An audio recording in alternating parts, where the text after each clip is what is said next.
Mesdames, Messieurs, bonsoir et merci de suivre la télévision du Burkina. Au menu du 20h ce soir, mandat d'arrêt international lancé par la justice burkinabé contre Guillaume Soro.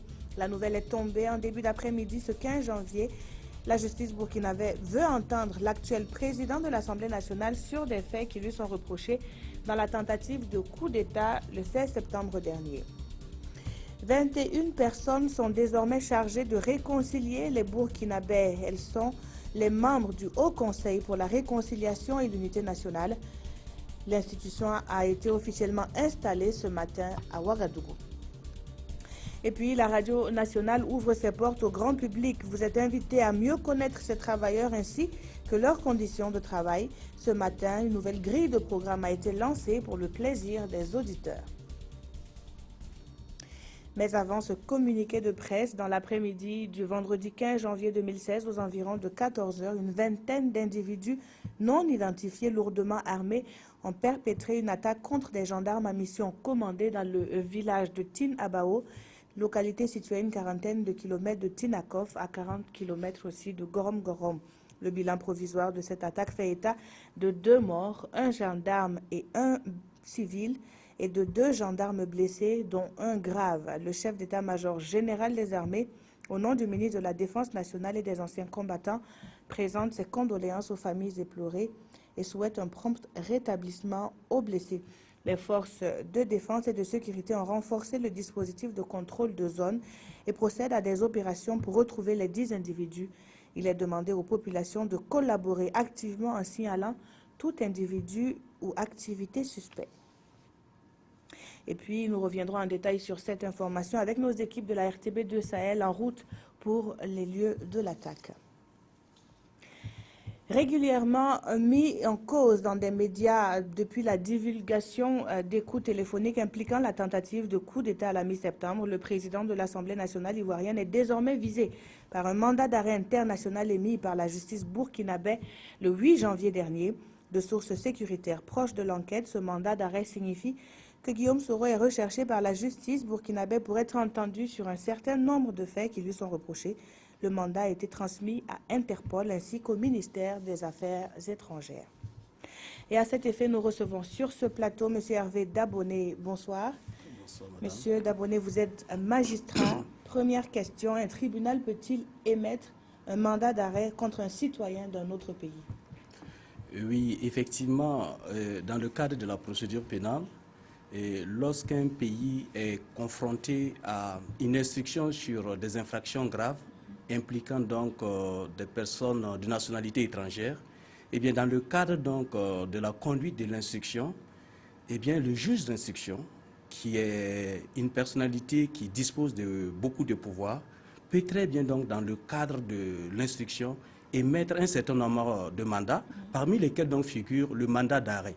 Et ce qu'il faut dire, c'est que le mandat d'arrêt est surtout émis et lorsque la personne est en fuite ou lorsqu'elle est hors du territoire national. D'accord. Voilà. Donc c'est ce qui explique donc ce mandat d'arrêt international émis contre Oui. le président de l'Assemblée nationale ivoirienne. Tout à fait. Et lorsqu'on parle de mandat d'arrêt international, en réalité, c'est dans le cadre donc de la procédure en cours, c'est simplement une demande d'extradiction. Okay.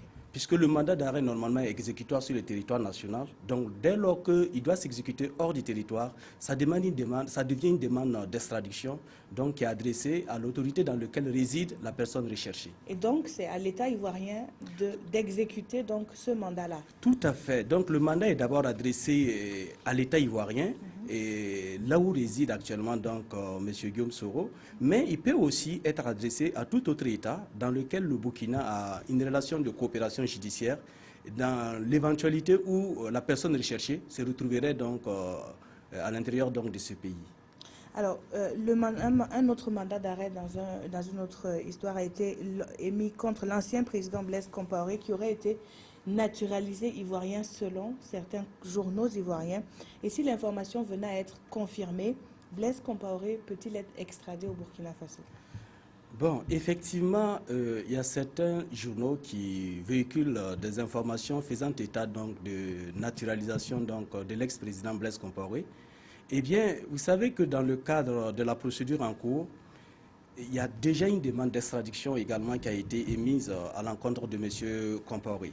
Eh bien, il y a des instruments juridiques qui, en fait, réglementent la coopération judiciaire entre les États.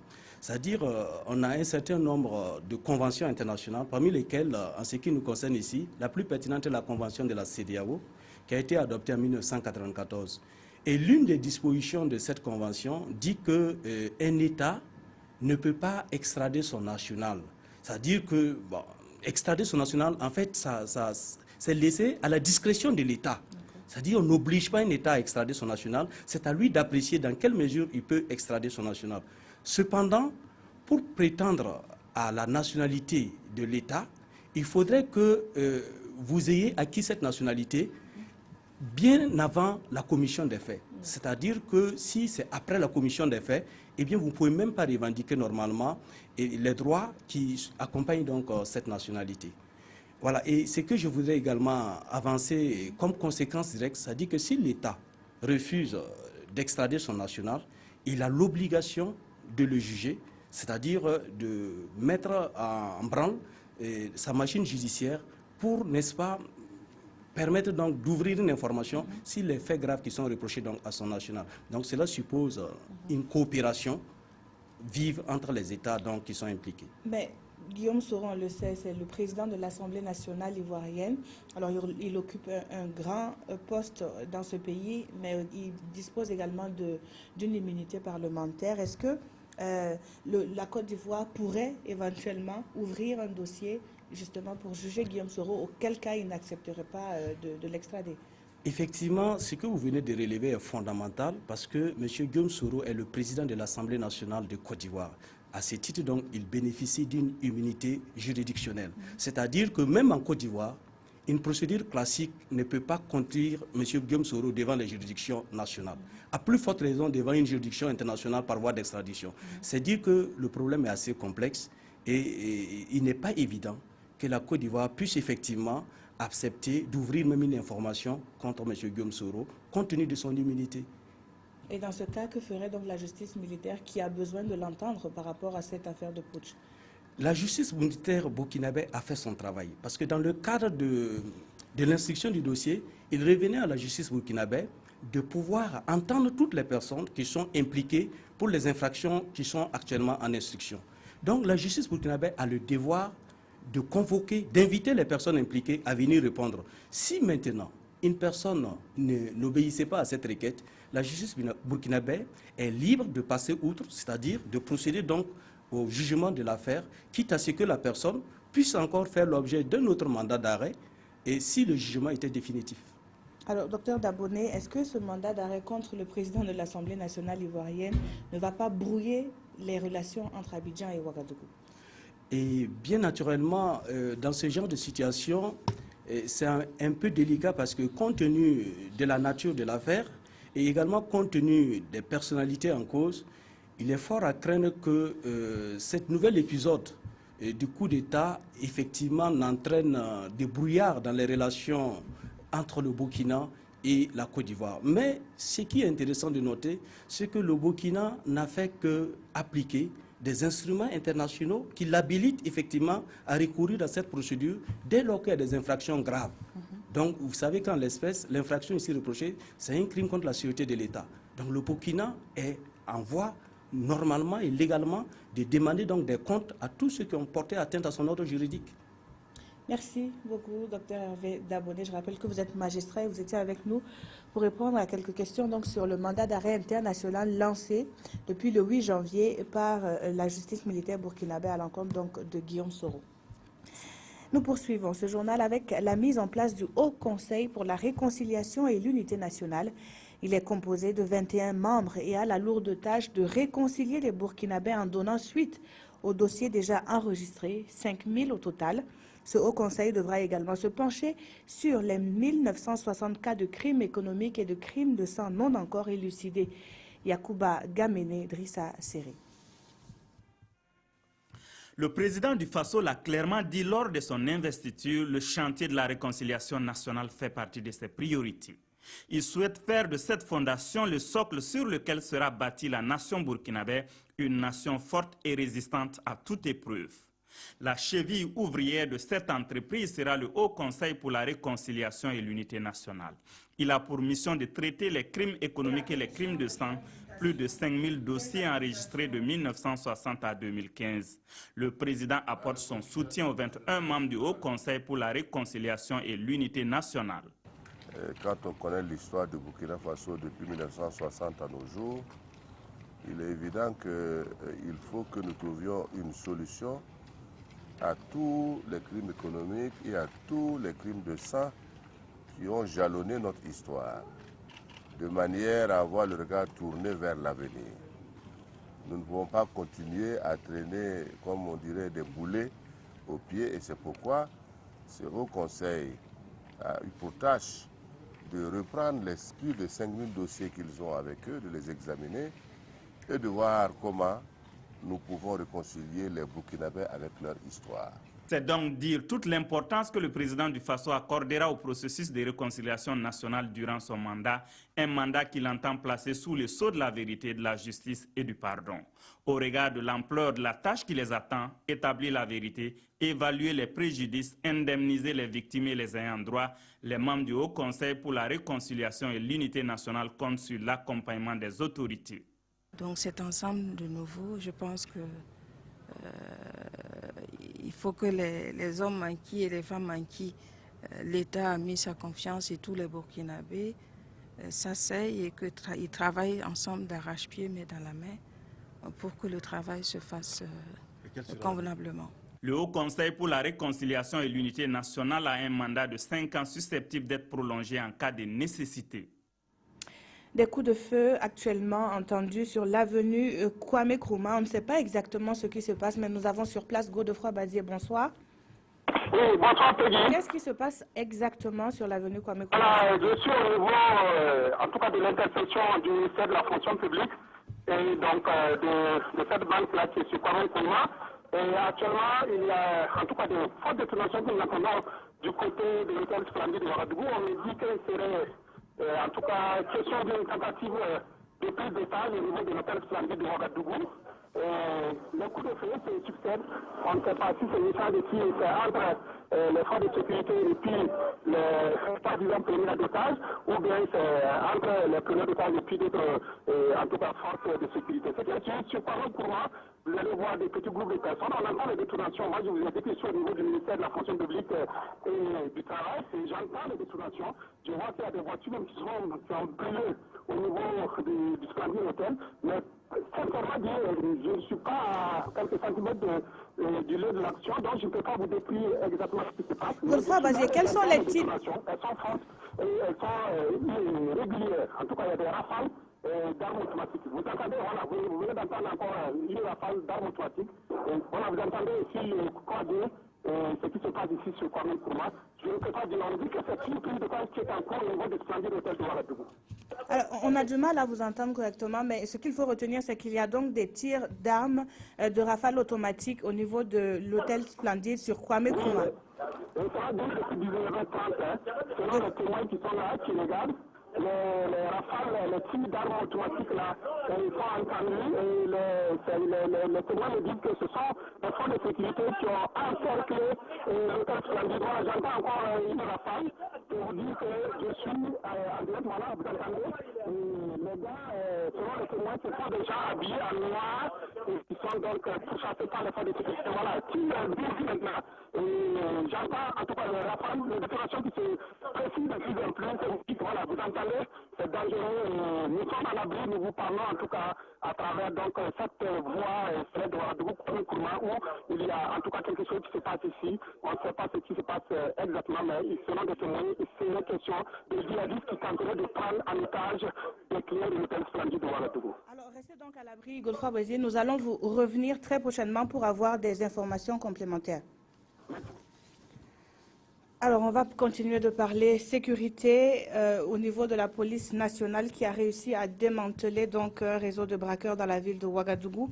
Et des malfrats étaient donc spécialisés dans les attaques de domicile et de commerce. 11 personnes ont été mises aux arrêts. Le point avec Paul-David Bambara et Ismaël Diloma Sirima. Menottés les uns aux autres, ces 11 individus ont été mis aux arrêts pour des faits d'attaque à main armée. Ils seraient les auteurs du braquage d'une pharmacie le 16 décembre dernier, aux environs de 11 h dans le quartier Somgandé de Ouagadougou. Les enquêtes de la police ont également montré que ce groupe est impliqué dans le braquage de 10 autres points de commerce dans la ville de Ouagadougou. De jour et à deux surtout, ils font irruption dans les commerces déjà identifiés par un du groupe. Ils se font passer pour des clients, ils s'assurent de l'opérationnalité de leur action et subitement exhibent leurs armes, les pointent sur les occupants de l'enceinte et passent rapidement à l'action. Mais l'action de la police a permis de savoir qu'un membre du groupe mis aux arrêts est un caporal radié en 2011. Par ailleurs, selon les enquêteurs, 4 autres membres du groupe seraient en fuite. Le démantèlement de cette bande, c'est-à-dire ce réseau, a été possible grâce à la collaboration des populations. Je les invite donc à continuer dans cette collaboration afin de construire une société paisible à tout point de vue. L'arrestation de ces 11 individus a permis de saisir 3 armes à feu, 7 engins à 2 roues, un tricycle et des objets divers.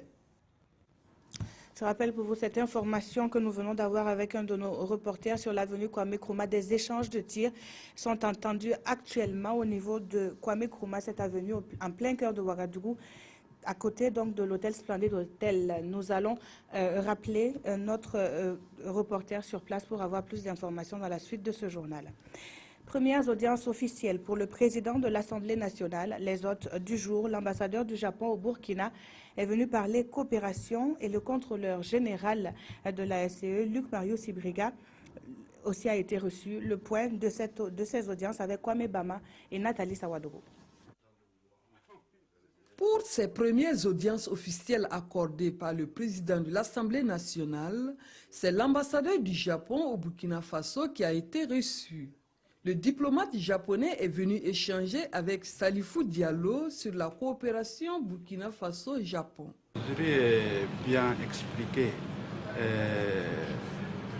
notre axe de la coopération, à savoir la culture et l'éducation et l'intégration économique régionale.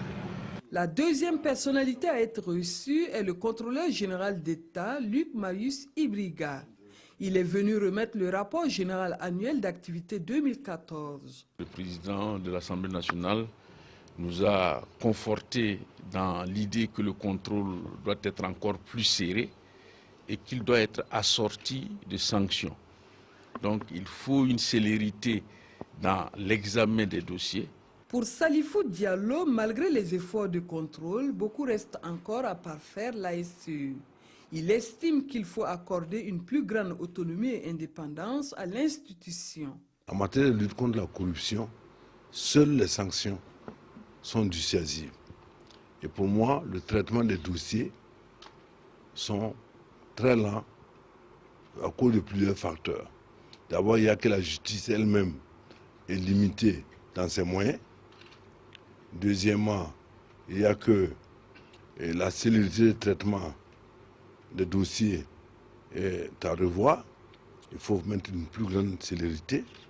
Et c'est pourquoi j'ai proposé au président de la CEDH d'envisager la création de tribunaux spéciaux, rien que pour juger les crimes économiques dans les délais les plus brefs. Il a en outre indiqué que tous les groupes parlementaires se sont accordés pour renforcer la lutte contre la corruption par des lois idoines et par des interpellations de l'exécutif sur les procédures et les manquements de toutes ces lois. Comment se porte l'économie burkinabé en ce début d'année? Pour y répondre, il faudrait se référer à la dernière publication en date de l'INSD, l'Institut national des statistiques et de la démographie. Il en ressort un repli de l'activité économique au Burkina au cours du dernier trimestre de l'année 2015. Décryptage avec Ramatou Zida. L'économie nationale affaiblie au troisième trimestre de 2015 indique la dernière publication sur les comptes nationaux trimestriels de l'Institut national de la statistique et de la démographie, INSD. Selon ces comptes, le PIB produit intérieur brut a reculé d'un peu plus de 3% contre une hausse de 3% au deuxième trimestre de 2015. Les données précisent que le PIB se situe à environ 1140 milliards de francs CFA au troisième trimestre de 2015, soit un taux de croissance de moins 3,4% par rapport au deuxième trimestre de la même année. Cette contre-performance, selon la publication de l'INSD, est imputable non seulement à la faible mobilisation des ressources internes qu'externes, mais aussi à la crise sociopolitique engendrée par le putsch manqué du 16 septembre dernier. Il en résulte un recul du secteur tertiaire qui chute de plus de 6%. Le secteur secondaire, lui, a régressé de près de 3%. Quant au secteur primaire, il affiche une croissance de 1% comparé au troisième trimestre de 2014. La croissance du PIB est de plus 0,5% au troisième trimestre de l'année dernière. Voici un axe qui occupe une place de choix dans les échanges commerciaux, le tronçon Kupela-Bitou-5 en travaux depuis quelques mois. Le comité chargé du suivi de la réhabilitation de la route est en concertation à Ouagadougou. Précision Adama Giti Olopoda. En une année d'exécution, les travaux de réhabilitation du tronçon Kupela-Bitou-5 présentent des résultats satisfaisants. 15% de taux de réalisation et 17% comme taux d'accroissement du trafic. Ce sont les chiffres qui s'affichent sur le tableau de bord de cette première session du comité de pilotage du projet de réhabilitation de route et de facilitation du transport sur le corridor Lomé-5 Il est question ici d'examiner l'état de mise en œuvre des composantes du projet en vue d'adopter un programme d'activité pour l'année 2016. Le cadre des organisations de la société civile sur les changements climatiques fait le point de la participation du Burkina Faso à la COP21. Ce matin, les délégués des OSC ont partagé les acquis de cette conférence tenue à Paris. Roger Cam et Ernest Cambiré. Le groupe des organisations de la société civile sur les changements climatiques à la COP21 était porteur d'une conférence sur mines et changements climatiques. Une conférence qui a permis de partager des informations et des expériences sur l'émission de gaz à effet de serre dans le secteur minier burkinabé. À travers cette rencontre de restitution des éléments présentés et discutés à Paris, les délégués des OSC s'inscrivent dans une dynamique de compte-rendu de leur mission. Avec l'accord de Paris sur le climat, chaque pays est appelé à apporter sa contribution à la résolution de ce fléau qu'est le dérèglement climatique. Donc avec les autres organisations, les autres partenaires, c'est de réfléchir ensemble, approfondir la discussion pour voir comment collectivement et individuellement chacun peut jouer sa partition pour contribuer globalement à la mise en œuvre de l'accord de Paris.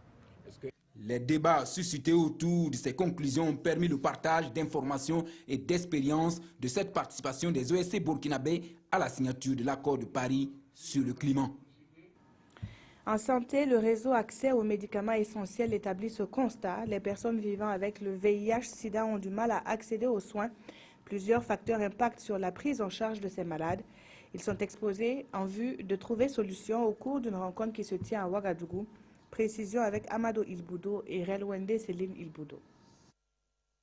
Au Burkina Faso, 110 000 personnes vivent avec le VIH-Sida et 60% de ces personnes sont sous traitement antirétroviral ARV.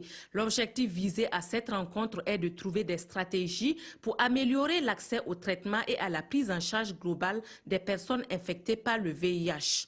Le traitement ARV est actuellement gratuit. C'est le suivi biologique qui pose parfois des problèmes. Nous devrons améliorer tout ceci pour qu'à l'horizon 2020, au lieu que ce soit 60% de ceux qui connaissent leur statut qui sont sous traitement, nous atteignons le chiffre de 90% de personnes qui connaissent leur statut qui sont sous traitement ARV. Les examens spécifiques au VIH, à savoir la charge virale, le dosage de CD4 et le dépistage, sont gratuits. Cependant, la décentralisation de la prise en charge de l'infection à VIH n'est pas encore une réalité. Le nombre de médecins n'est pas suffisant. Si on continue à maintenir la prescription des ARV au niveau médical seulement, nous n'allons pas pouvoir atteindre cet objectif. Donc il faut faire la décentralisation pour permettre que dans les centres médicaux et dans certains CSPS, on puisse prescrire ou renouveler le traitement ARV. À la fin de ces échanges, les participants que sont les prestataires de soins et les acteurs de la société civile devraient parvenir à des engagements pour un accès équitable des populations aux soins de santé. 1 million de voix pour la planification familiale et la santé de la reproduction, c'est la dénomination d'une campagne lancée par un réseau d'associations actives dans le domaine de la santé sexuelle. Les jeunes sont les premières cibles pour un éveil de conscience. Nous en savons plus avec Jean-Eudes Bayala et Yolande Lompo. Selon les projections démographiques réalisées par l'Institut national de la statistique et de la démographie en 2009, le Burkina Faso comptera plus de 21 millions d'habitants en 2020. Des chiffres qui pourraient handicaper fortement les efforts de développement à l'horizon 2050. D'où le lancement d'une campagne dénommée 1 million de voix pour la planification familiale et la santé de la reproduction par cette association partenaire de la société civile active dans ce domaine. Et si les actions volontaristes en matière de promotion et d'accès aux services de contraception moderne ne sont pas menées, la population pourrait atteindre 60 millions en 2050. L'objectif principal de la campagne de communication est de renforcer la prise de conscience et l'engagement des jeunes et des leaders politiques par rapport à l'importance de l'accès des jeunes aux services de santé et soins de santé sexuelle et reproductive à travers une prise en compte effective de ces questions parmi les priorités au niveau national. Débutée durant la période post-élection 2015, cette première édition prend également en compte la lutte contre les grossesses non désirées et la mortalité maternelle. Cette campagne qui s'achève en mars 2016 prévoit entre autres des activités d'information, de sensibilisation et des rencontres de plaidoyer dans plusieurs villes du Burkina.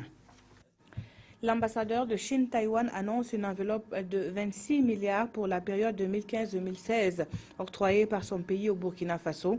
À sa suite, le président du Faso a reçu l'ambassadeur français à Kosiam. La synthèse de ces audiences avec Urbain Benito Somé et Aruna Mari.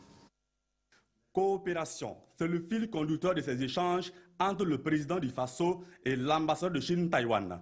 Pour la période 2015-2016, l'île de Formose a mis à la disposition du Burkina environ 26 milliards de francs CFA pour divers domaines de coopération. En termes de perspective, le président nous a sollicité que le gouvernement de la République de Chine-Taïwan pour accompagner, comme avant, dans tous les grands travaux que le nouveau gouvernement très bientôt va concrétiser. Et surtout, aujourd'hui, il faut informer aussi, demain, il y aura des élections présidentielles et parlementaires, couplées aussi chez nous. Et le nouveau président, ou bien la présidente, va faire l'investiture le 20 mai 2016 à Taipei. Donc, on invite de conduire une délégation. À la suite de Cheng Hongsheng, Rochma Christian Kaboré s'est également entretenu avec Gilles Thibault, ambassadeur de France au Burkina. Une audience qui a permis de passer à la loupe les relations entre les deux pays. On a parlé sans surprise des questions de sécurité au niveau régional et puis des grands chantiers qui l'attendent, des questions économiques et sociales notamment. J'en ai profité avec le président pour redire que dans tous les domaines où nous sommes présents. En 2015, la Chine-Taïwan a débloqué près de 13 milliards de francs CFA avec un taux d'exécution estimé à 92% au niveau des projets réalisés. La France se dit prête à accompagner les nouvelles autorités sur des domaines de coopération qui seront définis prochainement de commun accord. Je rappelle pour vous ce communiqué de presse dans l'après-midi du vendredi 15 janvier 2016 aux environs de 14 h. Une vingtaine d'individus non identifiés, lourdement armés, ont perpétré une attaque contre des gendarmes en mission commandée dans le village de Tin Abao, localité située à une quarantaine de kilomètres de Tinakov. Le bilan provisoire de cette attaque fait état de 2 morts, un gendarme et un civil et de 2 gendarmes blessés, dont un grave. Le chef d'état-major général des armées, au nom du ministre de la Défense nationale et des anciens combattants, présente ses condoléances aux familles éplorées et souhaite un prompt rétablissement aux blessés.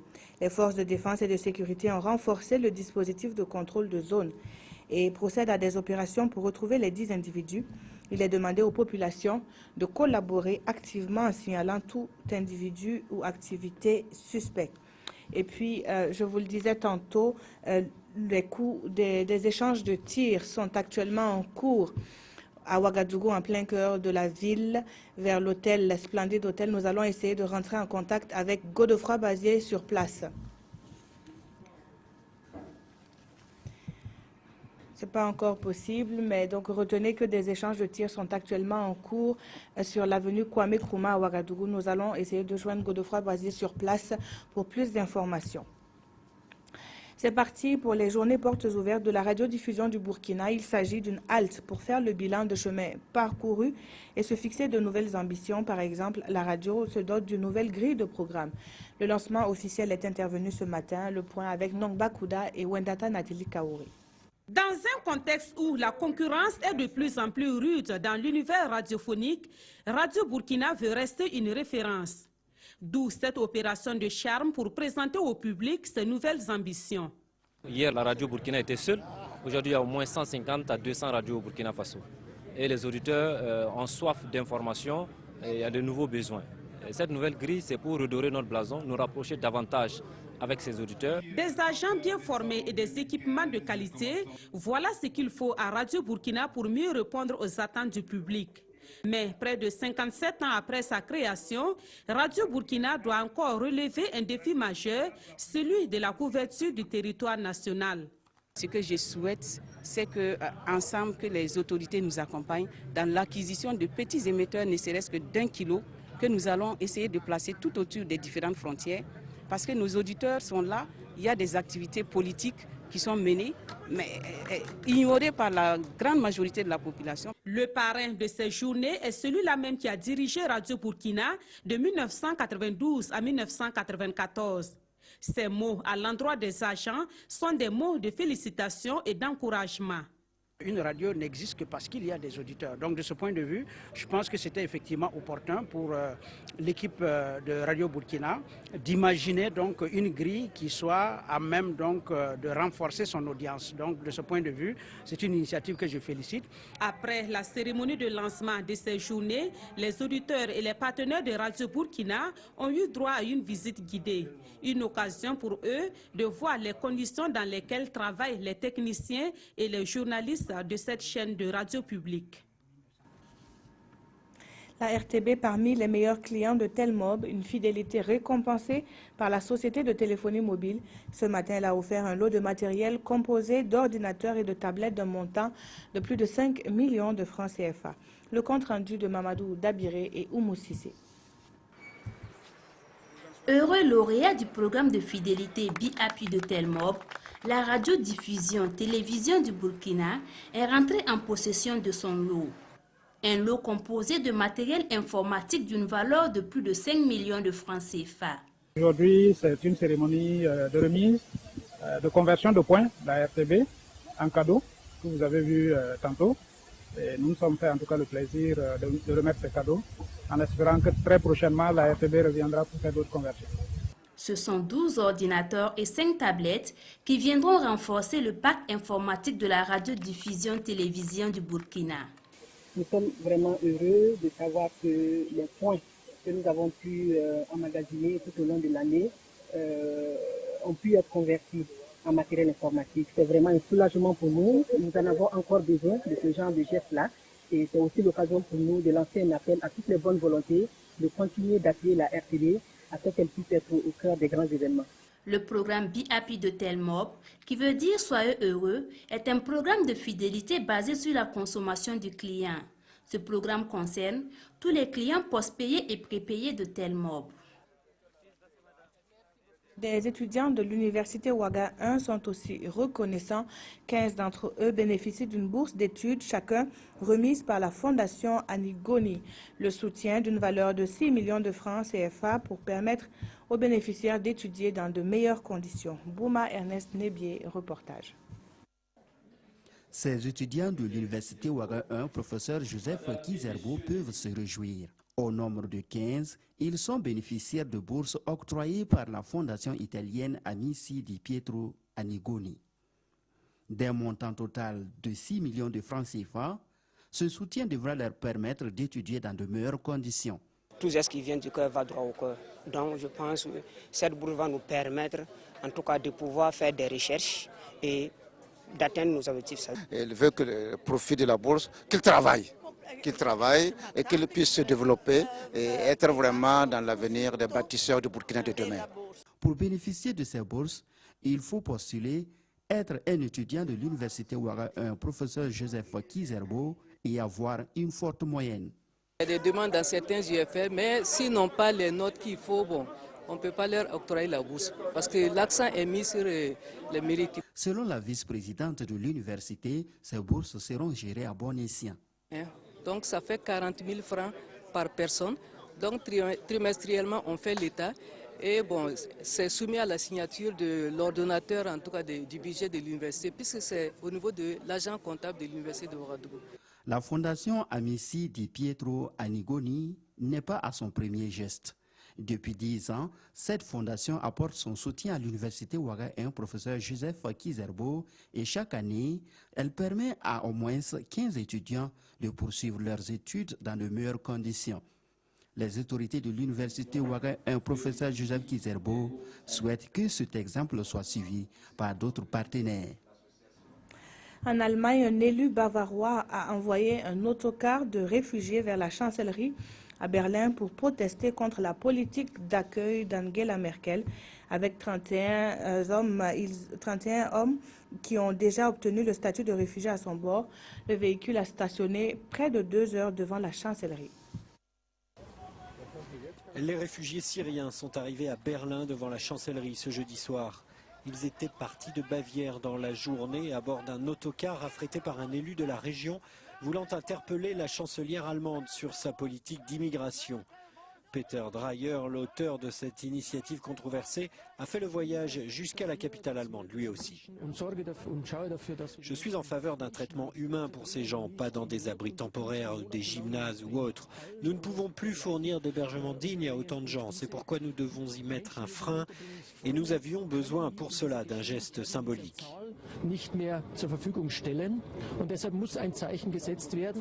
L'idée du politicien bavarois a fait polémique entre instrumentalisation des réfugiés et montée des mouvements xénophobes.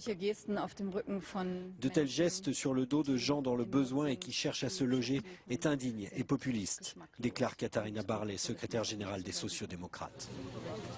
Très déçu qu'aucun représentant d'Angela Merkel ne vienne à sa rencontre, Peter Dreyer a promis de loger à ses frais les réfugiés qui choisiraient de rester à Berlin. Mais certains, écœurés, ont choisi de rentrer en Bavière. Chimique après un incendie dans le plus grand port brésilien. Cet après-midi, une quinzaine de conteneurs, dont certains remplis de produits chimiques, ont pris feu dans un terminal maritime. Par mesure de précaution, le maire de la ville a demandé aux habitants de rester chez eux. Alerte chimique dans le plus grand port du Brésil. Jeudi, en fin d'après-midi, une quinzaine de conteneurs, dont certains remplis de produits chimiques, ont pris feu dans le terminal maritime de Guarujá, dans l'état de São Paulo. L'incendie aurait provoqué d'importantes émanations toxiques et par précaution, le maire de la ville a rapidement demandé aux habitants de rester calfeutrés chez eux, le temps pour les pompiers de maîtriser l'incendie. Au total, une cinquantaine de personnes ont dû être hospitalisées. Le port a dû interrompre ses activités durant plusieurs heures, tandis que des centaines de personnes étaient évacuées. Quand on a compris ce qui se passait, raconte cet employé, on est très vite parti en laissant tout sur place. Selon les premières constatations, l'incendie se serait déclaré dans l'entrepôt de la compagnie logistique locale Frio après un contact entre de l'eau de pluie et certains produits chimiques. En avril dernier, c'est l'incendie d'un réservoir de carburant qui avait déjà causé un début de panique dans ce grand terminal maritime. Nous avons à présent en ligne Godefroy Bazier. Godefroy Bazier, est-ce que la situation a évolué au niveau de Kwame Nkrumah? Oui, bravo. Il faut dire que les coups de feu du moins ont sensiblement baissé en intensité. On n'entend plus beaucoup de coups de feu. On voit une fumée noire qui se dégage sur l'hôtel Stanguy et puis le siège du PDP. Mais pour le moment, il y a eu quelques instants, on avait vu dans le ciel des balles frappantes. Tout le monde qui passait de film éclat, et puis voilà, ça nous a en tout cas donné beaucoup de frissons. Nous sommes bien avertis pour pouvoir vous remarquer la suite des événements. Sinon, pour le moment, les tirs ont baissé en intensité Et moi, je crois que les forces de l'ordre burkinabés ont pris le dessus. Les témoins m'ont raconté que c'était des hommes masqués, habillés tout en noir, qui ont donc tenté de rentrer dans l'hôtel Splendide et de prendre un tel. Les Occidentaux qui y sont. Et il y a des voitures qui ont, en tout cas, qui ont brûlé devant l'hôtel Splendide. Voilà, c'est ces incendies-là qui ont fait monter les flammes que nous voyons dans le ciel, une fumée noire en tout cas qui montait au-dessus de l'hôtel Splendide. Et ça vous dit que c'était vraiment quelque chose de très intense. Les tirs ont redoublé. Depuis 19h30, les témoins ont affirmé que ce tir-là était, en tout cas, avec ou au niveau de l'hôtel Splendide, du siège du CDP et du fameux, en tout cas, de la fameuse pâtisserie Capuchino. Et vous voyez de loin ce tir-là, et puis les salles traçantes qui passaient au-dessus de nos têtes et qui passaient au niveau même, j'allais dire, de la poste. Et la grande porte de Ouagadougou, le pas traçante passait jusque là-bas. Ça vous dit que c'était vraiment intensif comme tir, en tout cas entre les deux cas au niveau de l'hôtel Splendide. Voilà ce que je peux dire, mais je peux vous affirmer qu'actuellement, les tirs ont été intensifiés. On n'entend plus beaucoup de tirs, on n'entend même plus des tirs au niveau de... Et Godefroy Bazier, j'imagine que le périmètre a été sécurisé. Oui, je crois. Mais bon, comme il y a un cordon qui nous empêche d'aller vers là-bas, et puis comme ce n'est pas encore très sûr, on ne sait pas si tous les premiers d'otages, si on peut ici les appeler, ont été neutralisés. C'est que nous sommes à distance et nous sommes mis à l'abri pour pouvoir échanger avec vous dans les meilleures conditions pour que les téléspectateurs de la télévision du Burkina puissent comprendre ce qui se passe au niveau de Kwame Nkrumah Ouagadougou avec ce que l'on m'a dit, parce qu'il faut encore être très réservé parce que les échanges de feu, ça ne veut pas dire forcément une prise de taille, mais les témoins ont dit qu'ils ont vu des gens habillés tout en noir, cagoulés, et qui tentaient donc de pénétrer dans l'hôtel Splendide. Voilà. Est-ce qu'on en sait un peu sur le nombre de ces personnes qui essayaient d'entrer dans l'hôtel, Godefroy Bazier? Voilà, merci. D'accord.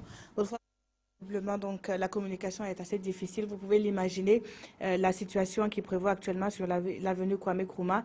Bien sûr, nous restons en contact avec Godefroy Bazier pour revenir plus en détail sur cet événement donc, qui est arrivé. On n'en sait pas plus. En tout cas, il y a eu des échanges de tirs à l'arme lourde au niveau donc, de Kwame Nkrumah, côté Hôtel Splendide. Et nous reviendrons donc sur cette information. Les journaux de ce vendredi, nous en parlons, ont évoqué l'émission du nouveau gouvernement burkinabé. L'octroi de la nationalité ivoirienne à l'ancien président Blaise Compaoré a également été traité par les quotidiens nationaux. La revue est de Aimé Solange Guigba. Ce qui préoccupe les parutions d'aujourd'hui, ce sont les missions assignées au nouveau gouvernement Thiéba. Désormais, c'est la tolérance zéro en matière de malgouvernance au Faso, peut-on lire dans les colonnes du journal Le Pays, qui précise que le chef de l'État promet y tenir comme la prunelle de ses yeux.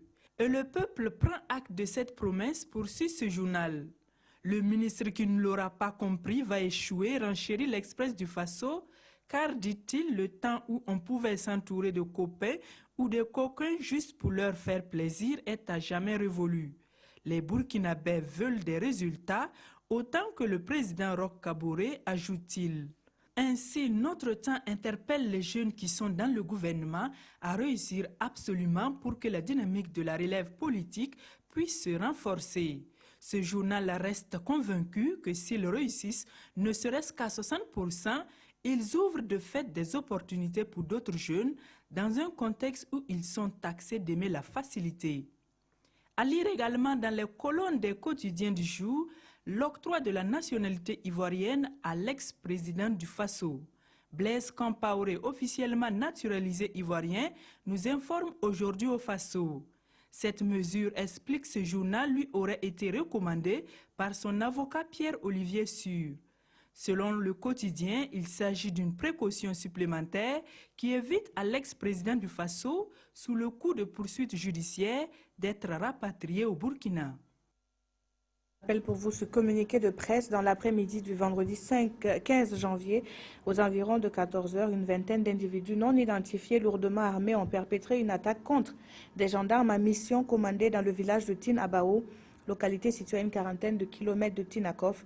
Le bilan provisoire de cette attaque fait état de 2 morts, un gendarme et un civil, et de 2 gendarmes blessés, dont un grave.